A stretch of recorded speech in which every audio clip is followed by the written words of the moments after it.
আজকে আমি রান্না করব বেগুনের ঝাল। ঠিক আছে, আগে কড়াইতে দিয়ে দিলাম আমি তেল,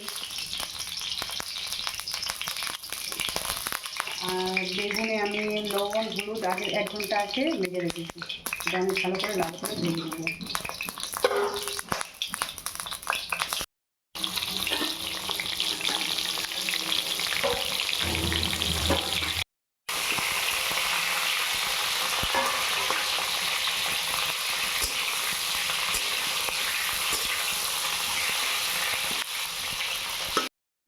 ঝালের জন্য আমার বেগুন ভাজা হয়ে গেছে, একটা করে আমি তুলে নিব, লাল করে ভেজে নিচ্ছি।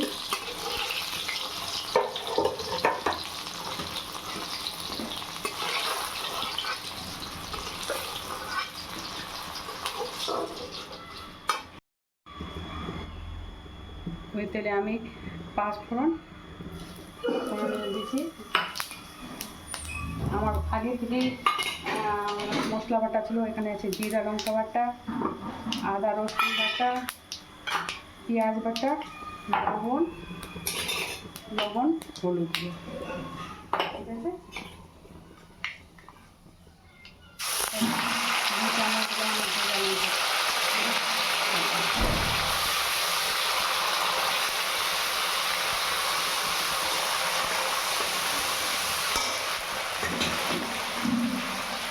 এক চামচ দিলাম আমি আদা রসুন বাটা,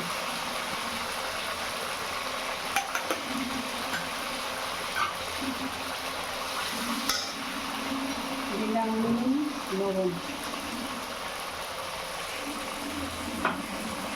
হলুদ দিয়ে ভালো করে ভেজে নিতে হবে।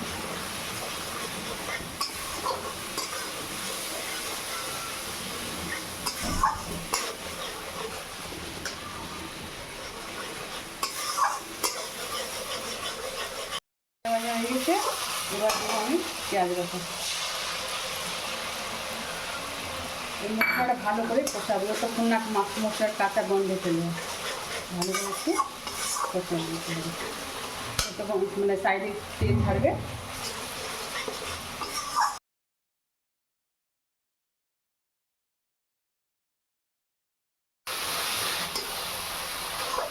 এবার আমার ভাজা হয়ে গেছে ভালো করে, কাঁচা মশলার গন্ধ চলে গেছে। এবার আমি জল দিই,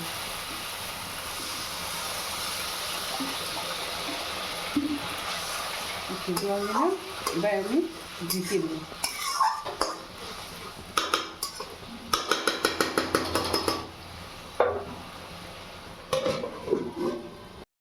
ঢেকে রাখছিলাম, এবার আমি ভাজা বেগুনগুলো ছেড়ে দিলাম।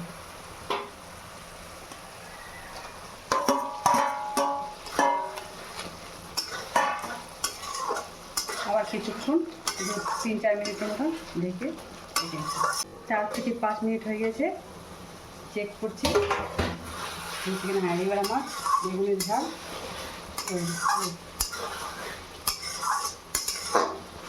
দেখি হয়ে গেছে।